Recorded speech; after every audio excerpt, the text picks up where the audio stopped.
बिस्मिल्लाहिर्रहमानिर्रहीम। अस्सलाम वालेकुम। 9th क्लास, कैसे हैं स्टूडेंट्स? मैं उम्मीद करती हूँ सब ठीक होंगे। चले बेटे उर्दू की बुक खोलें जी। हम मौलाना अल्ताफ़ हुसैन हाली की हम पढ़ रहे थे। कल हमने पहले शेर की तशरीह की है, आज हम उनके दूसरे शेर की तशरीह करेंगे।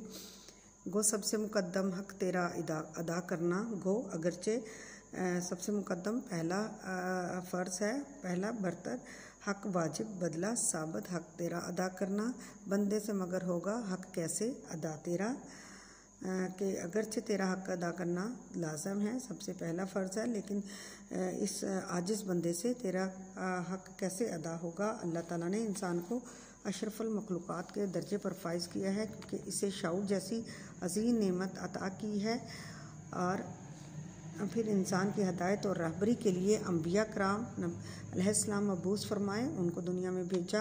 आखिर में हदायत के लिए कुरान जैसी अजीम किताब भेजी जो ज़िंदगी के हर शोबा में मुकम्मल रहनुमाई करती है।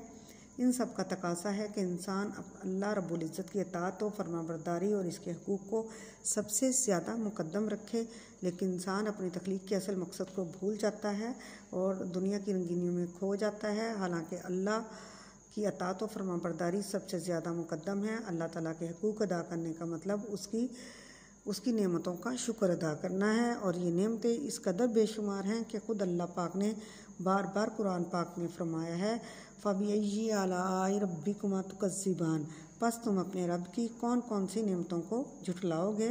चुनांचे अल्लाह ताला की नेमतों का सबसे बड़ा इज़हार तशक्कुर ये है कि इंसान इस ज़ात बारी ताला की नाफरमानी छोड़कर अल्लाह ताला ने अपने कमाल कुदरत से सारी दुनिया को तख्लीक़ किया है, और ज़ात पाक ऐसी मौसम मुरब्बी है, उसके अहकामात की और उसके हुक्म की एहसान फरामोशी ना करे और उसके हुक्म को बजा लाए। इसलिए सिर्फ़ इसी ज़ात से मोहब्बत करनी चाहिए जिसे कभी फ़ना नहीं, क्योंकि मोहब्बत करनी है तो खुदा से कर, इन मिट्टी के पतलों से वफ़ा नहीं मिलती।